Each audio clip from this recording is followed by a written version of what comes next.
commencer donc l'interview, déjà juste par une petite présentation pour te présenter en quelques mots qui tu es rapidement. D'accord, alors Rosen, je vais avoir 59 ans cet automne, mois d'octobre, je suis Balance.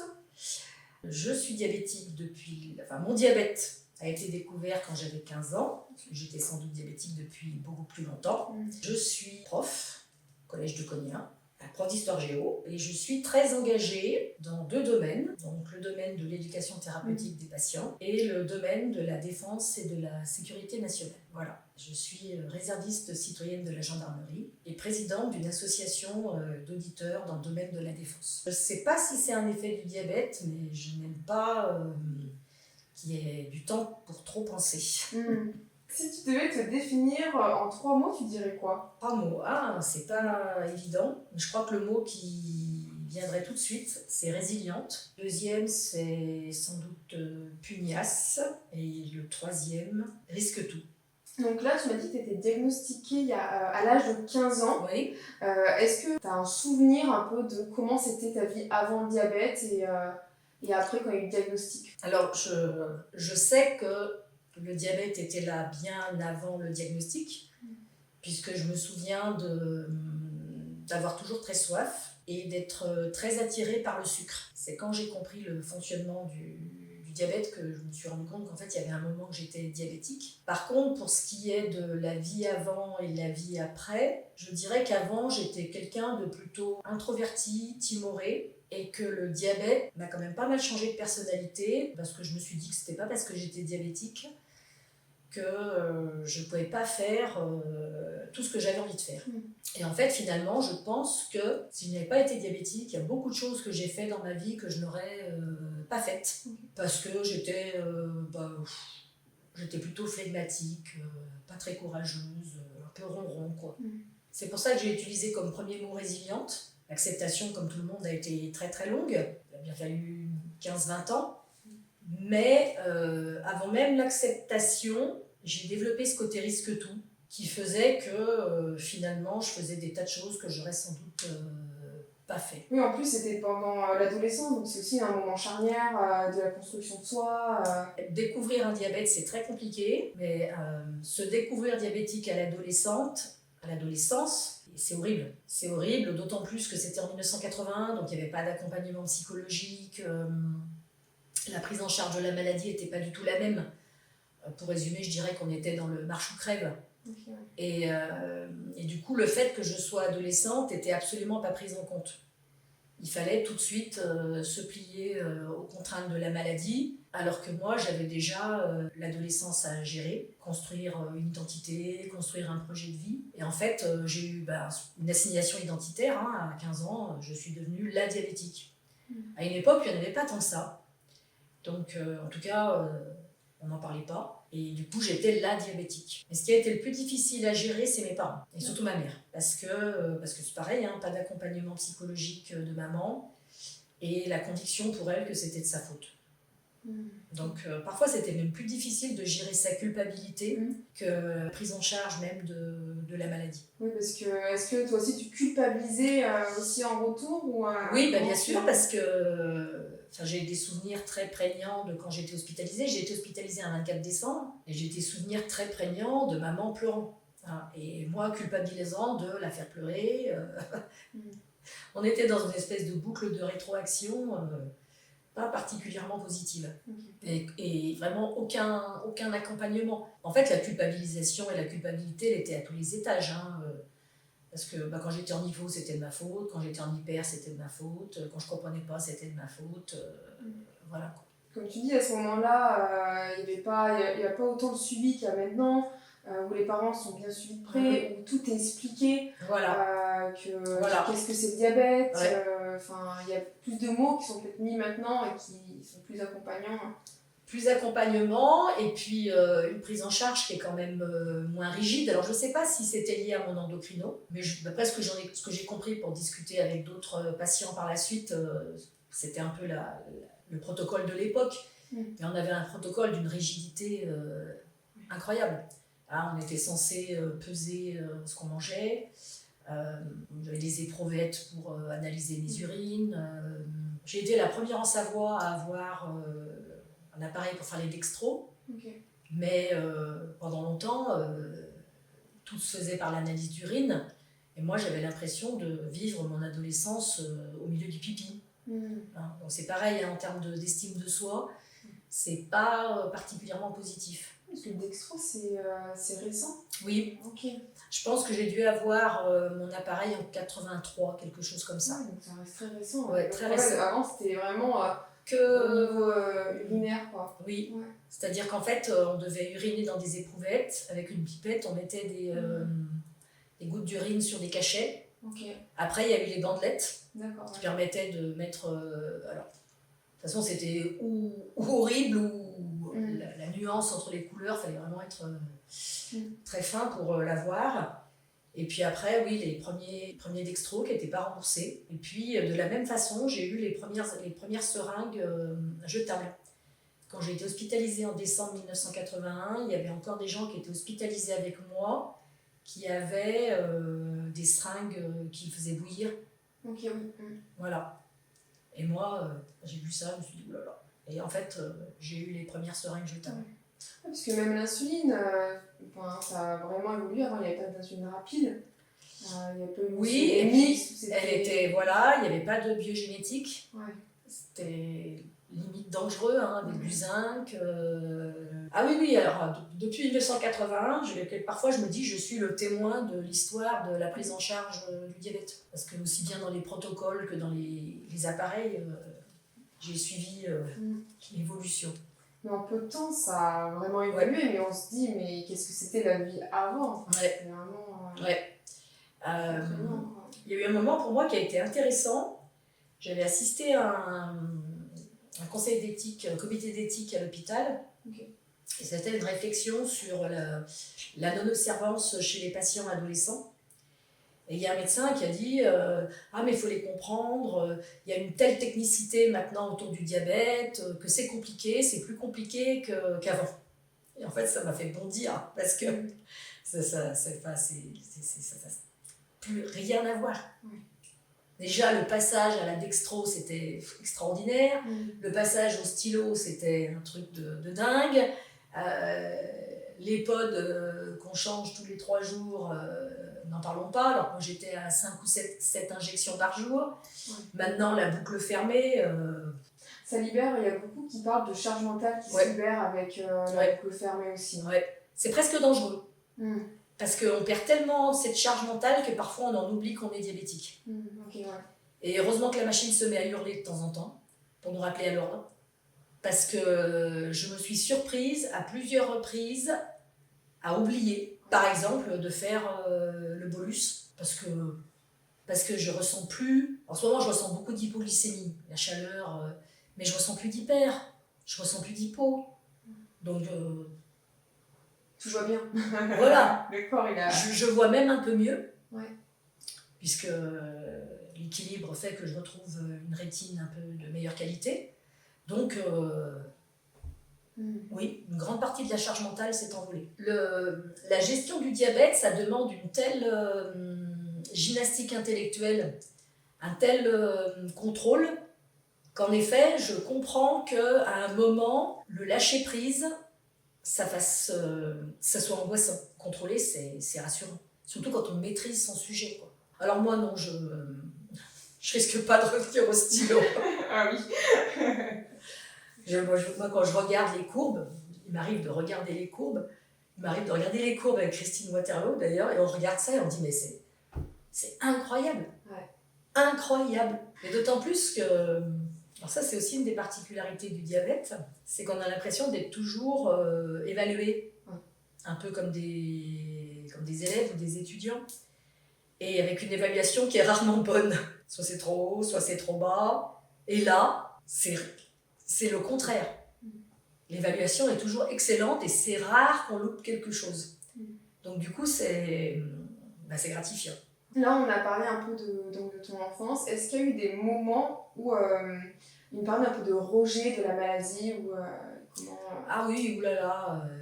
J'ai eu bien 10 ans d'errance. Alors, je rejette la faute sur la façon dont étaient pris en charge les diabétiques et sur l'adolescence. Mais pendant 10 ans, j'ai fait n'importe quoi. Je me contrôlais même plus. Ça a très mal fini, puisque ça a fini par un coma diabétique, où je suis passée très près quand même.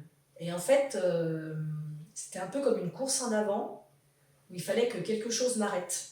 Tant qu'il n'y a pas eu ce coup d'arrêt sous la forme de ce coma diabétique, ça s'accélérait. J'avais de moins en moins d'observance, manger n'importe quoi. Pourtant j'étais mal, parce que toujours en hyper, mais le rejet total de la maladie. À la suite de ce coma diabétique, j'ai découvert l'insulinothérapie fonctionnelle, ce qui m'a remis un peu le pied à l'étrier, sans être pour autant une grande observante. J'ai jamais été très sérieuse dans le suivi du diabète. Je suis pas rigoureuse sur ces choses-là, mais c'était un peu comme le fait d'avoir remis les compteurs à zéro, quoi. Sauf qu'au passage, ça avait fait pas mal de dégâts, en particulier sur la rétine, mais c'était un peu quelque part que c'était bien que ça m'arrive. Comme un électrochoc, un peu une prise de conscience. Oui, ou tout simplement, maintenant, tu es autorisé à recommencer. Tu es allé à l'hôpital, on t'a remis la machine en marche, 8 jours particulièrement compliqués. Voilà, ça... Bon, maintenant, on remet la machine à zéro et on recommence. Est-ce qu'il y a eu un moment où il y a vraiment un vrai déclic? Alors, est-ce que ça a été là le déclic où la maladie, comment dire, tu l'as un peu plus acceptée ou ça a été... Non, alors il n'y a pas de déclic. Il n'y a pas de déclic. C'est un très très long processus d'acceptation. Je pense qu'il y a des phases d'acceptation et des phases de rejet. J'ai connu des phases d'acceptation et des phases de rejet. Aujourd'hui, je l'accepte, mais je pense que je ne suis pas à l'abri d'une phase de rejet. L'acceptation, ça a été le fruit de la maturité, les évolutions du traitement, l'acceptation de qui j'étais aussi, puis prise en charge par une psychothérapeute pendant de nombreuses années. Je ne crois pas, on se lève un matin et on se dit, bon, de toute façon, je suis diabétique et puis c'est comme ça. Non, je crois qu'il y a peut-être des accélérations à certains moments, des événements qui font que ça s'accélère, mais en fait, c'est un très long processus et je pense même que dans certains cas, il n'y a jamais d'acceptation. J'ai le cas avec maman qui est malade, alors c'est totalement différent. Et parfois, c'est très compliqué. Parfois, je me dis, mais quand est-ce qu'elle va accepter? Puis après, je me dis, mais rappelle-toi, toi, ça a pris plusieurs décennies et t'es même pas à l'abri que ce soit définitif. Oui, mais au final, est-ce que l'acceptation, c'est définitif ou pas? Bon, je pense pas non plus. Je pense que c'est en fonction des événements de la vie. Il y a des moments où on sera plus en accord avec qui on est, d'autres moments un peu moins, mais c'est peut-être avec la maturité comment on va remonter un peu plus rapidement, Voilà. et comment on va avancer, comment on va... Et puis, parce qu'on apprend à identifier aussi des leviers. On apprend à identifier les leviers, on apprend à savoir ce qui finalement va nous aider. Donc, moi, je suis sous antidépresseurs depuis 30 ans. Quand ça va pas, je vais voir ma psy, parce que je sais qu'il ne faut pas que ça aille trop loin. Et quand je suis dans des phases où ça va plutôt bien, comme en ce moment par exemple, depuis plusieurs années, j'en suis heureuse et je m'en satisfais. Parce que je me dis, c'est toujours ça de près. Mais c'est important, je pense, de parler aussi de santé mentale parce que ça a été souvent aussi négligé. Et je pense que c'est important de tout ce qui est les suivis psychologiques, et, surtout la maladie, je pense, même pour tous. Oui, les gens ne sont pas assez sérieux avec leur santé mentale. Ça, c'est vrai. Moi-même, pendant très longtemps, j'ai refusé d'aller voir un psychologue parce qu'en fait, je n'avais pas identifié le vrai problème. J'ai eu la chance, quand je me suis décidée, de rencontrer quelqu'un qui connaissait le diabète et les impacts psychologiques du diabète et avec qui ça s'est bien passé et qui m'a proposé un protocole. J'ai suivi un protocole EMDR qui m'a proposé un protocole qui a fonctionné, ce qui n'est pas le cas pour tout le monde. À un moment, j'allais bien, donc j'ai pensé que je pourrais me passer d'antidépresseurs et en fait, je ne peux pas. Je ne peux pas parce que je suis suicidaire, je le sais, et que quand j'arrête, ça revient. Okay. Même avec un suivi psychologique. C'est important de pouvoir se dire, les traitements, ils sont là, ça m'aide à mieux vivre au quotidien, et c'est pas vu comme quelque chose de négatif, en fait. Oui, oui. Je suis souvent très désolée pour, alors parfois ça, mes élèves, par exemple, ou quand je leur parle d'avoir un suivi psychologique, il y a un rejet phénoménal, un peu comme si je leur disais « tu es fou » ou « tu es malade ».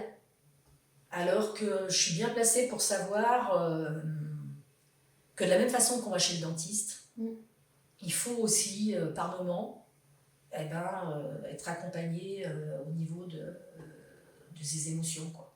Clairement. Clairement, parce que souvent c'est moins légitime. Les personnes qui vont mal vont chercher une cause physique. Ouais.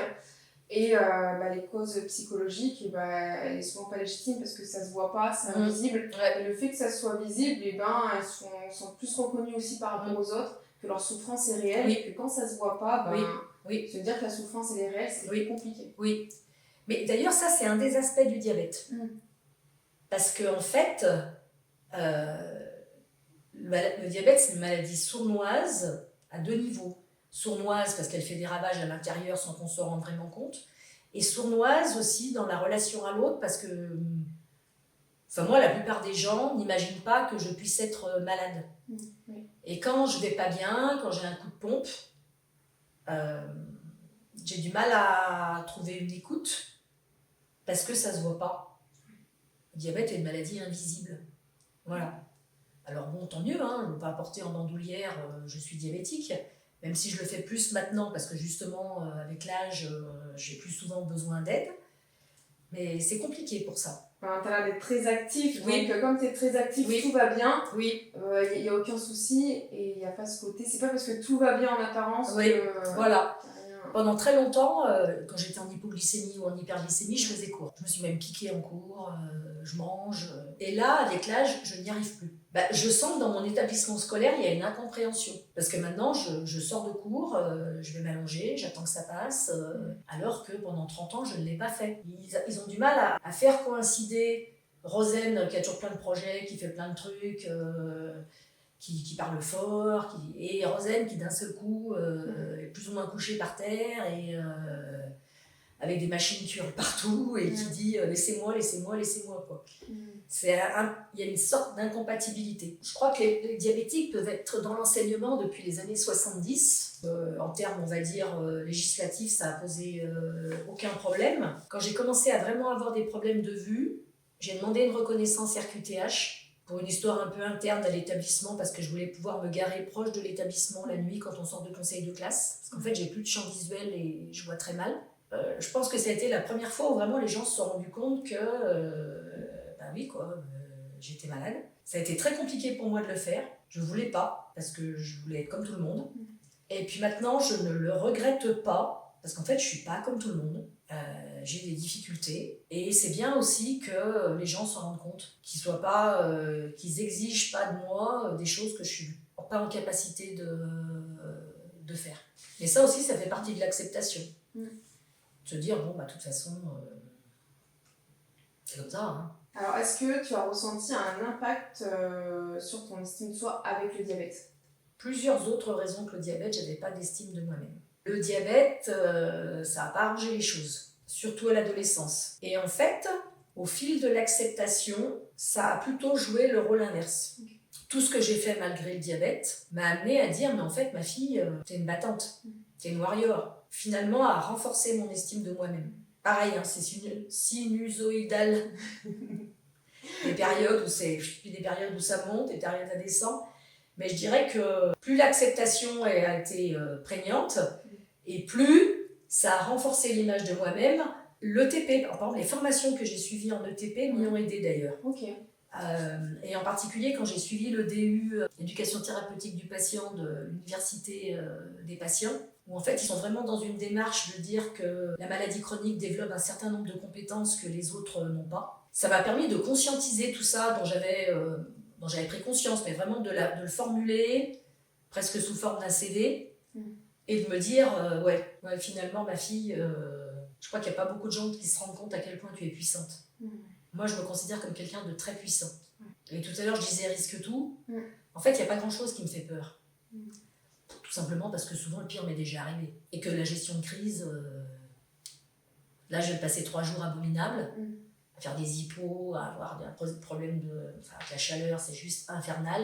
Bon, je survis, hein. Puis ça ne m'empêche pas de travailler, de continuer à faire ce que j'ai à faire.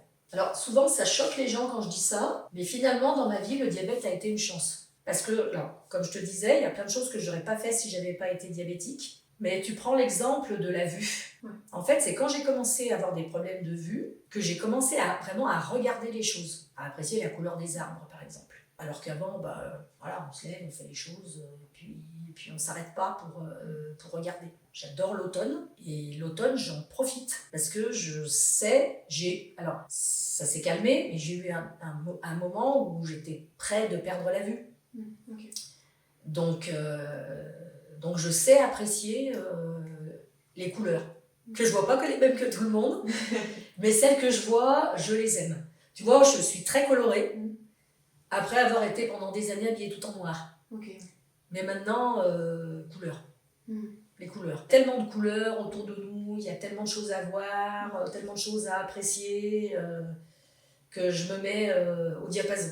On va continuer sur l'image de soi. Est-ce que tu as déjà eu un rapport difficile avec ton corps en lien avec le diabète, avec les injections, que ce soit au niveau des pompes? Alors, j'ai plus un rapport difficile avec le poids.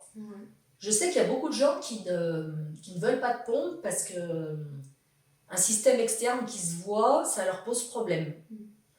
Moi non, parce que je pense avoir été assez revendicative avec le diabète. C'est-à-dire, je ne me suis jamais cachée. Voilà, vous me prenez comme je suis, point. Donc ça, c'est pas un problème. Alors des fois, quand j'ai trop de bleu, trop de traces de piqûres, c'est pas vis-à-vis du regard des autres. Ouais. C'est plus parce que je me dis, voilà, pourvu que ça s'infecte pas, pourvu que ci, pourvu que ça. En termes d'apparence physique, j'ai plus de problèmes avec mon poids qu'avec le diabète. D'accord. Okay. Il y a un lien ou pas du tout? Je pense qu'il y a un lien quand même. Ouais, alors même si j'ai une famille du côté maternel qui a un peu tendance à l'embonpoint, ouais, je pense quand même qu'il y a un peu un lien parce que l'air de rien, je mange pas tant que ça. Il y a des moments où ça me pèse et puis des moments où je me dis oh je suis comme ça et puis c'est tout. Ah, puis j'ai une très grande capacité, je te disais résiliente, j'ai une très grande capacité à évacuer les trucs, les pensées qui me gênent. Ok. Ouais, ça reste pas trop longtemps. Parce que voilà, chez moi c'est un mécanisme de survie, donc pour ça aussi ça marche bien. Les dispositifs médicaux, aucun souci. En plus avec l'évolution, c'est plus une chance d'être témoin de tout ça que quelque chose de dérangeant. Bah, d'autant plus que j'aurais jamais cru. Ouais. Moi j'étais un peu partie avec l'idée que ça serait comme ça tout le temps, quoi. Il n'y aurait pas plus de progrès que ça. Ok. Donc c'est la bonne surprise. Mais d'ailleurs moi-même j'ai été surprise. Quand à l'hôpital, je ne sais plus à quelle occasion, on m'a pas dit que alors régime diabétique, en entrée, vous avez le choix entre. Les gens disent pas ça. J'ai du sucre, c'est normal. Ils sont tout paniqués, ils disent mais j'ai le droit. Ouais. Moi, j'imagine que c'est. Ouais. Pour certains, oui. Mais même maintenant, même au moment des découvertes, c'est tellement ancré dans la société que diabète, sucre. Ou si t'es diabétique, c'est que t'as mangé trop de sucre. T'as mangé trop de sucre. Pour le gluten, enfin. Mais c'est une maladie compliquée. Hein. Pour les gens, même les gens cortiqués, hein, je vois, souvent moi je renonce à expliquer. Je me dis, oh là là, te prends pas la tête à expliquer. Parce que entre l'hypo, l'hyper, pourquoi, comment. Alors, il y a toujours des gens qui vous font des grandes théories en plus. C'est limite drôle. Ou qui me parlent de leur grand-mère qui est devenue diabétique. Donc je souris et je laisse passer. Et par rapport à l'image de soi, par rapport à tout ce qui est hypo, hyperglycémie, est-ce qu'il y a eu un impact, le fait de faire des hypos, peut-être au début était compliqué Ouais, d'autant plus que ma première hypo, je me souviens, je ne comprenais pas ce qui m'arrivait. Et l'infirmière m'engueulait. Ok.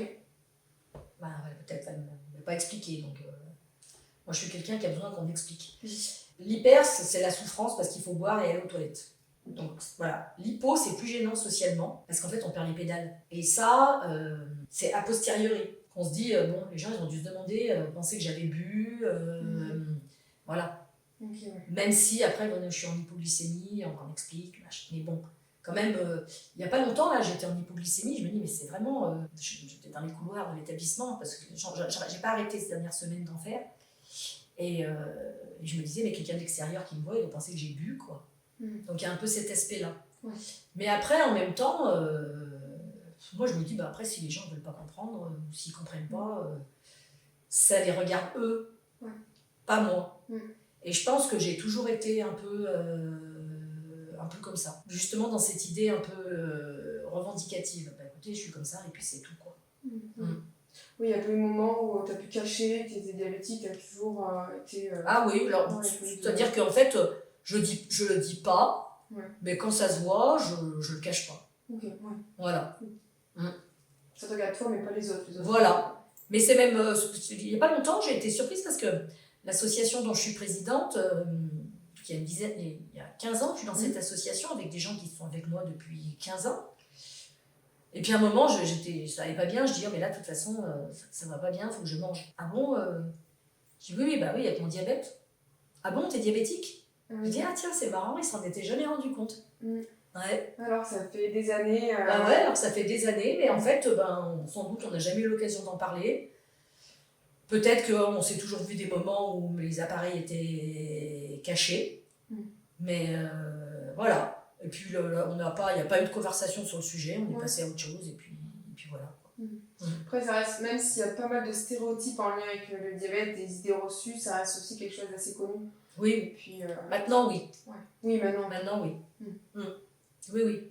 Ben, c'est connu, mais quand même, entre le diabète de type 1 et le diabète de type 2, et parfois, surtout que maintenant que je deviens plus âgée, quand j'étais plus jeune, c'était évident que j'étais diabétique de type 1.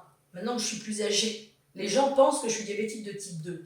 Alors là, pour l'estime de soi, c'est intéressant, parce qu'en fait, je suis diabétique de type 1, je ne suis pas diabétique de type 2. Je n'ai pas mangé trop gras, trop sucré, voilà, même si je mange gras et sucré, mais c'est pas ça qui m'a rendue diabétique. Oui. Voilà. C'est pour ça que le projet là c'est que sur le diabète de type 1 parce que c'est pas les mêmes c'est pas les mêmes parcours, c'est pas les mêmes causes. C'est ça. Donc, c'est totalement différent. C'est pour ça qu'il y en a beaucoup qui me posent la question, oui, mais pourquoi parce que c'est pas pareil en fait. Mais en fait, le grand drame, entre guillemets, parce que c'est quand même pas un drame, c'est que ce sont deux maladies différentes qui ont le même nom. Oui. Et je pense qu'à un moment, alors peut-être trop tard pour ça, mais il faudrait changer de nom. Pour moi, c'est pas la même maladie. Et d'ailleurs, quand les gens diabétiques de type 2 me parlent de leur maladie, de leur traitement et tout, des fois presque pensent me demander des conseils, vu que je suis une vieille diabétique, donc je suis censée savoir, je leur dis, mais le problème, c'est que nous n'avons pas la même maladie. Pour moi, je n'ai rien à te dire. Ouais, nous, on a des fois le souci, c'est des fois qu'on a des groupes où on a les deux. Ouais. Donc on va expliquer, mais souvent on fait parce que c'est pas du tout les mêmes recommandations aussi au niveau diète, c'est pas les mêmes traitements, c'est même au niveau du sport, de l'activité physique, ça va pas avoir le même impact. Oui. Sur tout. Et puis même, on parle maintenant aussi de diabète gestationnel. Oui, mais ça c'est pareil. Une chose. C'est pareil, le diabète gestationnel. Il fallait trouver autre chose. C'est ça. Donc voilà, c'est vrai que c'est un mot qui veut dire. C'est le mot fourre-tout qui montre qu'à une époque, on n'y connaissait pas grand-chose sur cette maladie. C'est ça. Ouais. Clairement. Il y a juste le corps, il a du mal à gérer le sucre, donc c'est diabète. C'est ça. Et puis je pense qu'il y en a beaucoup qui étaient diagnostiqués DT2 et que c'était des DT1 lents aussi. Ouais. Maintenant, on s'en rend compte aussi énormément. Des personnes qui sont diabétiques, qui sont étiquetées diabétiques de type 2, en fait, on se rend compte que c'est un diabétique de type 1. Qui a mis très longtemps parce que le pancréas continuait à fonctionner un peu. C'est ça. Ah oui, mais moi, mon diabète a été découvert, j'avais 15 ans, mais je pense qu'il avait au moins 5 ans. Mais souvent, s'il y a ça aussi, on pense que c'est que les enfants, c'est que à l'enfance que ça se déclenche. Une personne qui a été interviewée, elle a eu à 40 ans. Parce que moi, je sais pourquoi je suis diabétique. C'est un stress post-traumatique. Oui, il y a eu des stress. Oui, c'est beaucoup. Il y a eu un événement déclencheur quand on en parlait qui m'a dit que oui. Il y a des éléments. Et beaucoup, parce que même quand on parle dans des groupes, des décès, des ruptures, ou au niveau émotionnel, c'était intense.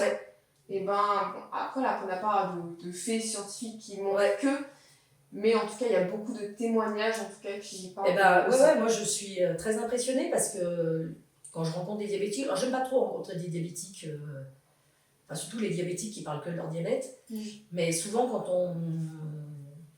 on en vient à évoquer la cause que l'on attribue nous-mêmes à notre maladie, c'est très souvent un choc.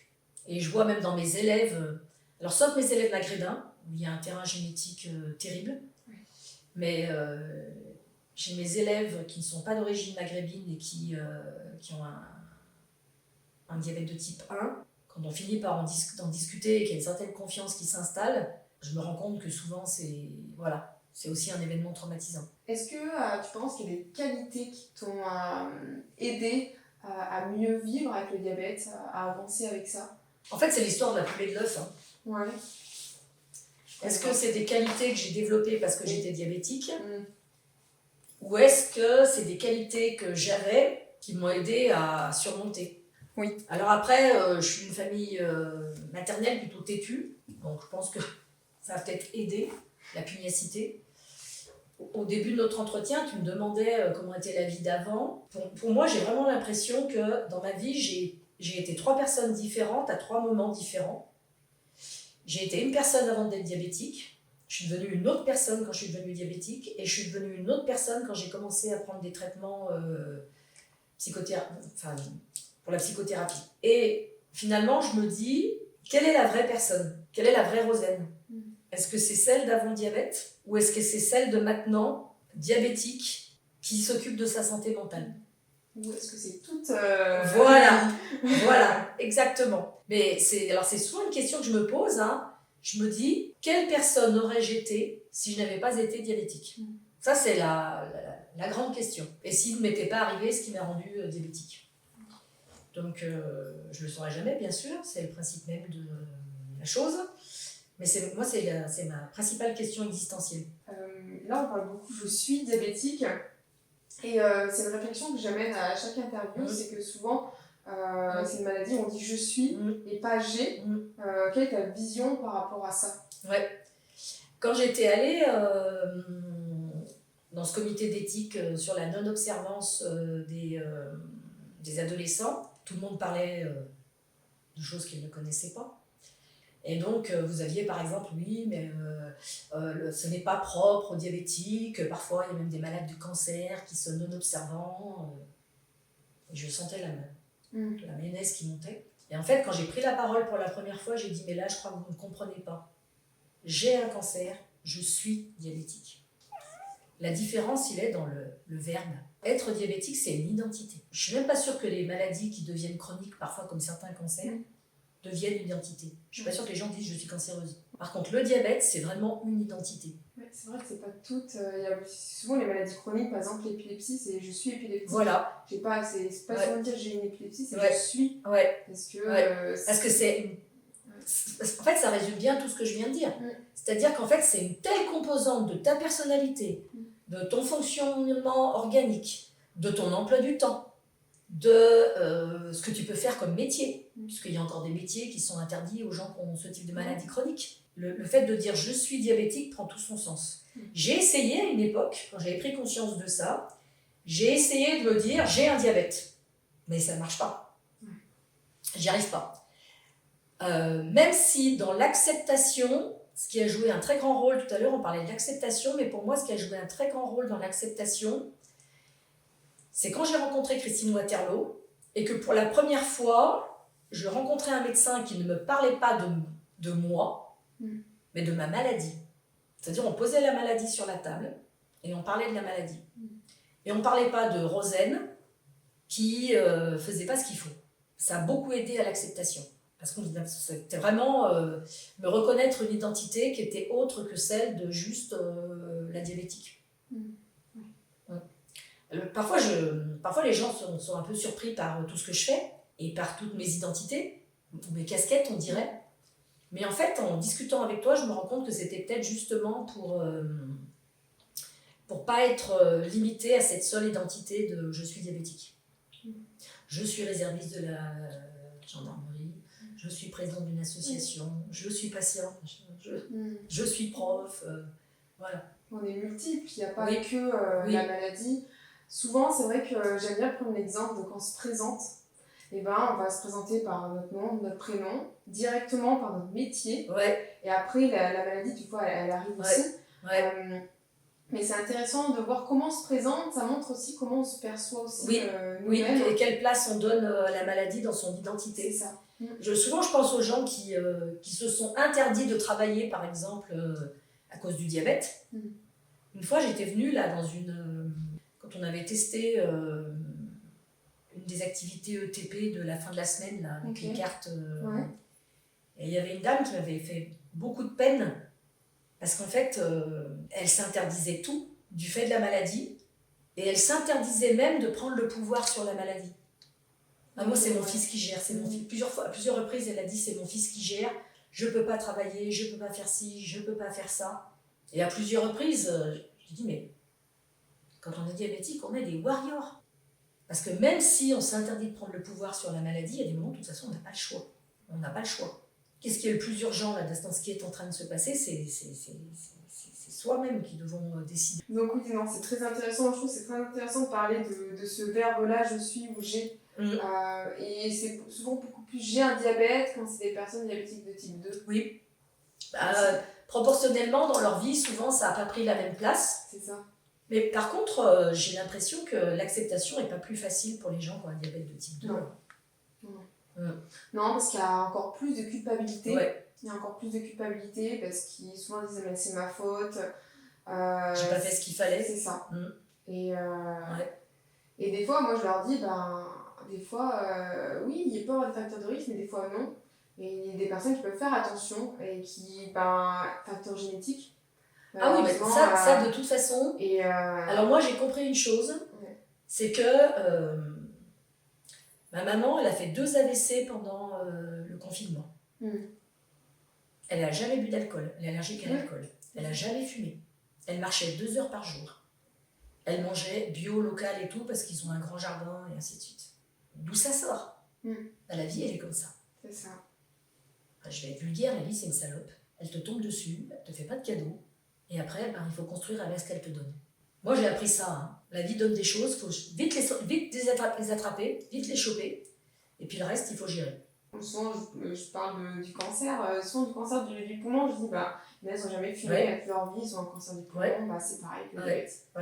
Et c'est vrai que ça apaise beaucoup parce qu'il y a une forte culpabilité qui est présente beaucoup avec le diabète type 2. Le diabète type 1 aussi, mais c'est plus une forme d'injustice.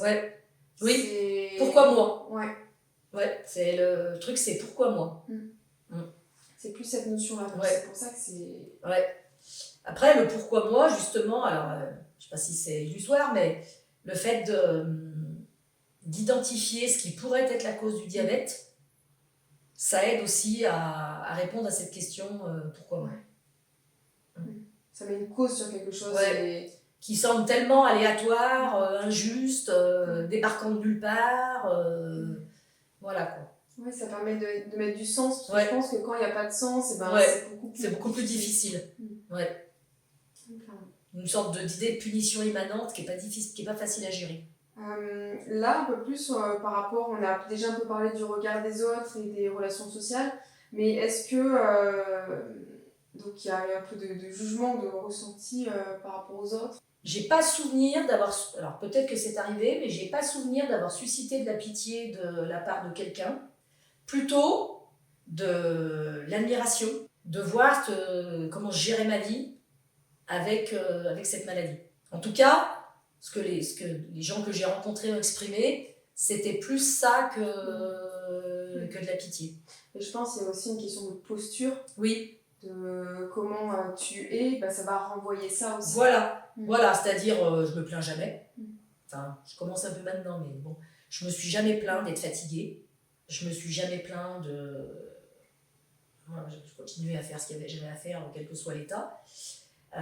J'ai jamais demandé de passe-droit par rapport aux emplois du temps, par rapport à des aménagements, des choses comme ça. Donc du coup, parfois je me disais même que c'était pas bien. Parce que ça pouvait laisser croire que le diabète, finalement, c'était pas grave, quoi.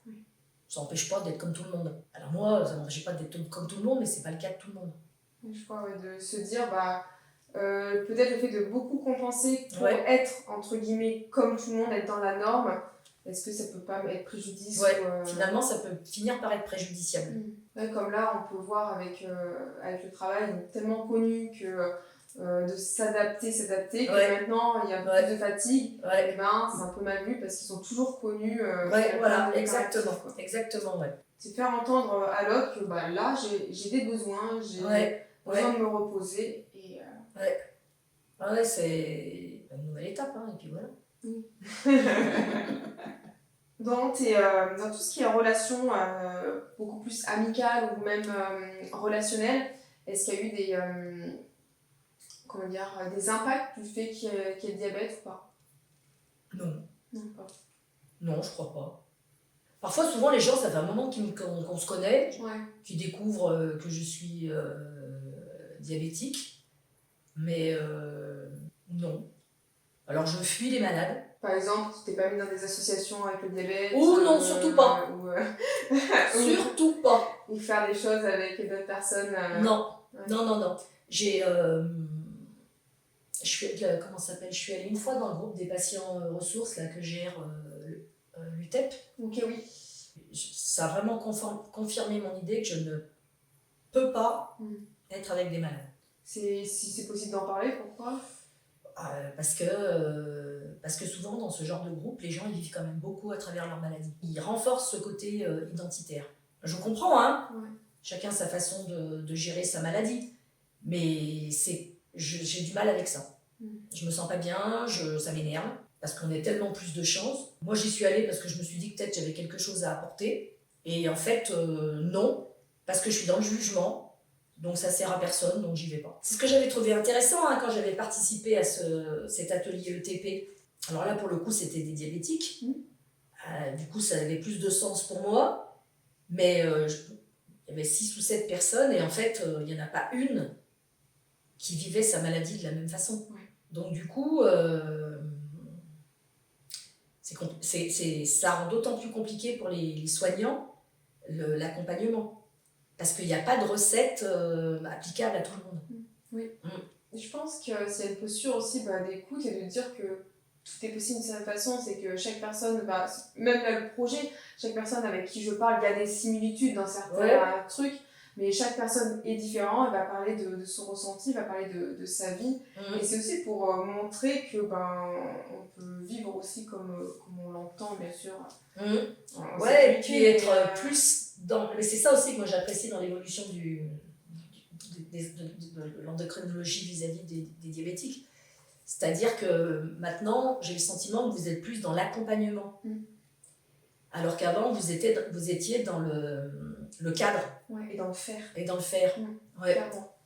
Ça, et d'autant plus que j'en discutais avec Christine la dernière fois qu'on a regardé les courbes. Moi, je suis très impressionnée quand je regarde l'appareil, le nombre de fois dans la journée où il s'arrête. Donc en réalité, je me dis, mais les 100 dernières années, tout ce qu'on a cru savoir sur le diabète doit être très loin de la réalité du diabète. Et ça, et encore, la boucle fermée que j'ai n'est pas la plus puissante en termes d'algorithme. Oui. Donc on ne voit pas les détails des courbes, mais le nombre de fois dans la journée où la pompe s'arrête d'elle-même, ça interpelle quand même. Et par exemple, moi j'ai toujours eu des insulines rapides qui avaient une action lente. Bizarre. Voilà. Non, les insulines rapides ont une action rapide. Non, pas chez moi, elles ont une action lente. Voilà. Oui, et puis tout dépend du métabolisme aussi. Oui, exactement. Le corps humain, on a encore plein de choses à apprendre dessus. Voilà, exactement. Et avant, pendant très longtemps, c'était si, il faut faire le truc, il faut faire comme ci, il faut faire comme ça. Mais oui, sauf que ça ne marche pas pour tout le monde. C'est faire sa propre expérience. Ouais. À chaque fois. D'où l'accompagnement. Donner des outils, des clés, beaucoup plus que des consignes. C'est ça. Souvent, c'est ce qu'on dit, on vous apporte des clés, et puis après, c'est comment vous allez en saisir au quotidien. De toute façon, dans tous les cas, des fois, il y en a qui sont mais là, je suis beaucoup plus haut en glycémie. Je suis mais écoutez, vous marchez moins, vous faites beaucoup moins de choses à l'hôpital. Je fais l'hôpital, c'est pas la vraie vie. C'est ça, c'est un bocal. Et même, il y a une patiente, même hier, elle m'a dit, en fait, c'est comme à l'école. On est à l'école ici, et après, on va dans il y a la vraie vie. Et on va adapter à la vraie vie ce qu'on nous apprend à l'école. Exactement. Je dis, c'est totalement ça. C'est totalement ça. C'est vous prenez ce que vous avez besoin pour faire votre petite salade, votre petit mélange, et puis... Exactement. Et puis après, vous allez voir ce qui vous convient le mieux, comment ça réagit, comment... voilà. Après, c'est aussi une analyse... Mais c'est une maladie qui demande d'être intelligent. C'est ça aussi le problème. Parce que c'est bien toute cette technicité, mais quand même ça demande de la réflexion. Hein. Moi, je pense que je ne suis pas trop bête, mais par exemple hier quand j'étais au téléphone avec Christine, qu'on essayait de comprendre ce qui se passait, ben, en fait je n'avais pas eu le raisonnement. Voilà. Alors que j'y réfléchissais, donc je me dis c'est quand même, ça doit être compliqué pour certaines personnes. Ouais. Mais clairement, même nous, en tant que professionnels de santé, des fois on regarde, on se dit, mais alors, ok, donc après, des fois on n'a pas tous les paramètres, mais il y a aussi les émotions, le stress, tout ça, qui fait qu'il y a tellement de variations possibles. Et même un ami me disait qui est diabétique, il fait beaucoup d'ultra-trail et tout, il me dit, mais à un moment, on ne sait plus qu'est-ce qui cause du diabète que le métabolisme normal. Parce qu'il me disait, des fois, j'ai des fringales, mais les fringales ne sont pas forcément dues aux hypoglycémies, c'est juste que mon corps, il a besoin d'énergie, c'est tout.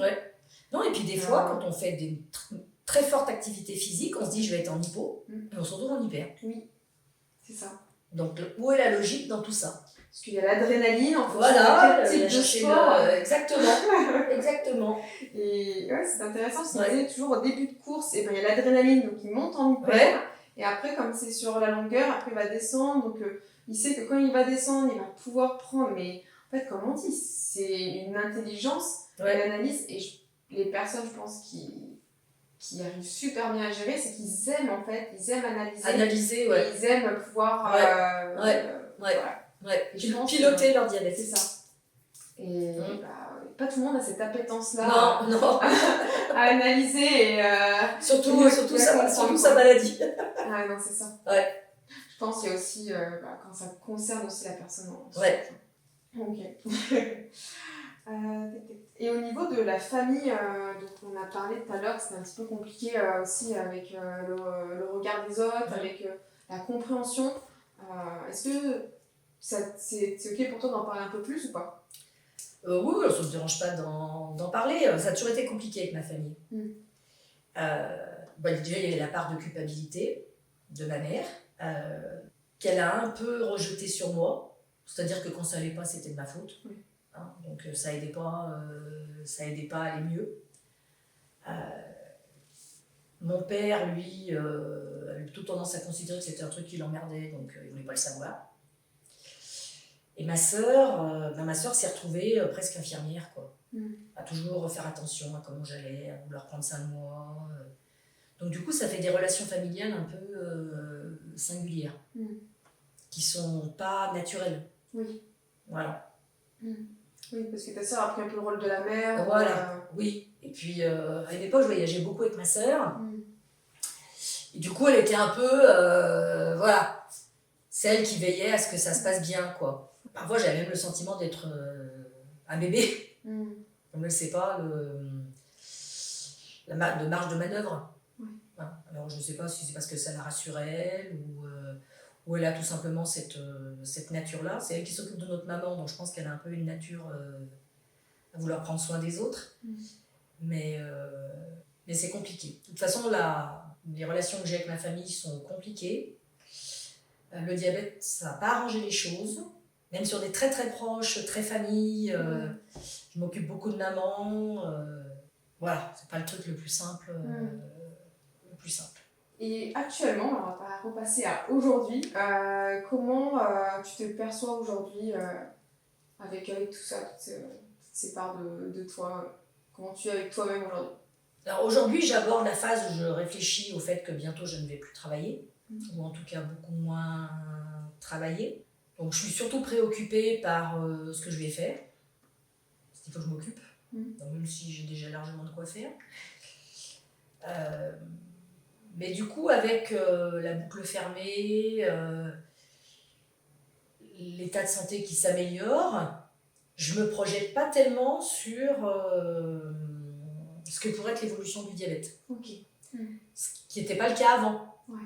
Avant, je me disais, en vieillissant, ça va être la cata, entre la neuropathie, le machin, les dialyses, que sais-je encore. Voilà. Mais là, quand je vois le petit miracle, là, je ne m'inquiète pas tellement de ça. Après, moi, je suis avec l'acceptation, avec ma capacité de résilience, je suis vraiment un jour après l'autre. Comme je te disais, En ce moment, ça va. Peut-être que dans 8 jours, ça ira pas. Mais je prends ce qui est pris. Ouais. J'ai plein de projets. De toute façon, si j'ai pas de projet, ça va pas. Je suis accro à l'avenir. Mais pour le moment, c'est bien. Alors, si tu devais dire quelque chose à toi au moment du diagnostic, qu'est-ce que tu aimerais lui dire? Te laisse pas submerger, tu vas gérer. Ça va pas être facile, mais tu vas gérer. Ah, c'est une question, c'est un exercice. Ah, c'est un exercice. Ah oui, parce qu'on est quand même sur l'image de soi, donc j'ai pris un miroir. J'avais vu qu'il y avait un miroir. Il sert à quelque chose. Il est pas juste là Pour faire joli. pour faire joli. Bon, il est beau en plus. Hein. Oui, en plus il est beau. Il est sympa. Hein. Ouais. Ah, je vais laisser le Je prends le miroir. Dans le miroir, voilà. De fermer les yeux. Déjà juste un instant pour... on a brassé quand même pas mal de choses aussi avec l'interview, que ce soit le passé, le présent. Pas mal de souvenirs, d'émotions. Donc là, c'est juste de se reposer, je prends quelques respirations.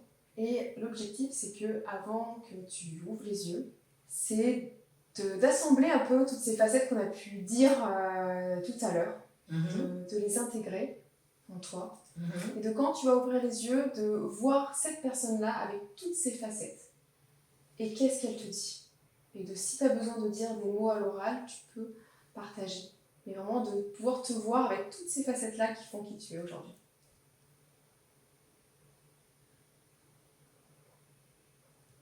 Je vois moins d'aspérité que tout à l'heure. Puis après, je me dis, mon Dieu, qu'est-ce que t'es vieille. Et c'est comme le reste, je vais gérer. Qu'est-ce que ça fait de se voir dans le miroir? Parce que souvent, J'aime pas. Ouais. J'en ai même pas. Ok, d'accord. Et c'est le fait de se voir visuellement, c'est quoi le fait de pas... C'est l'âge. Ok. Ouais. J'ai du mal à gérer l'évolution de mon physique avec l'âge. Ok. Ouais. De voir le corps qui change. Ouais. Alors bon, je veux pas être très... je veux pas jouer les... Mais j'ai été quelqu'un de très joli. Donc c'est compliqué de se voir vieillir. Voilà. Le temps qui passe. Exactement. Je suis une nature très mélancolique. Je regarde pas les photos. C'est plutôt je rejette la mélancolie parce que ça me fait du mal. Ok, oui. Voilà. C'est quelque chose de C'est difficile. douloureux pour moi. Ouais. Ok. Ouais, donc mieux pas en parler pour pas se... Oui, donc j'ai pas d'album. J'ai un de mes collègues, j'ai fait énormément de projets au collège, on a fait des beaux voyages et tout ça. Et j'ai un collègue qui m'a offert un album en début d'année avec plein de photos. Et en fait, je l'ai ouvert devant lui parce qu'il était content. Mais moi, je ne l'ouvrirai plus jamais. Ouais, ça va venir trop travailler. Ouais, ça me... Je n'aime pas me retourner sur ce que j'ai été. Je préfère me projeter sur qui je vais être. De l'avenir et d'avancer et pas d'être derrière. Et la photo, ça renvoie ça en tout cas pour toi, c'est plus le passé. Le passé. Pourtant, j'avais peut-être une apparence physique qui était bien mieux que celle d'aujourd'hui, mais intérieurement, j'étais fracassée, quoi. Ouais. Donc comme quoi, voilà. C'est important, c'est important ce que tu dis, parce que souvent, on regarde, quand on parle d'image, on pense qu'au physique, c'est pas que ça. Alors qu'en fait, intérieurement, j'étais vraiment pas bien du tout. Et souvent, c'est plus ça qui va renvoyer, c'est comment on se sentait émotionnellement à tel instant photo. Et c'est ça qui est intéressant, là, avec la séance qu'on va vivre, c'est aussi d'être dans un état d'esprit que quand tu vas pouvoir revoir les photos, c'est aussi de repenser à ce moment-là, de repenser aux émotions vécues, parce qu'une photo, soit ça peut rappeler de la nostalgie, soit ça peut rappeler des moments difficiles. On se dit, oui, là, physiquement, j'étais souriante, mais à ce moment-là, il s'est passé ça dans ma vie, j'étais vraiment plus bactère. Et l'image va renvoyer bien plus que du physique. Et pour finir, quel message tu aimerais partager au monde, s'il y a autre chose que tu n'as pas dit pendant ton interview, ou pas? Mais moi, je suis très dépendant. Celui qui m'a donné la meilleure leçon dans ma vie, c'est Nietzsche. Tout ce qui ne te tue pas te rend plus fort. Sur ces mots, on va clôturer l'interview. Parfait.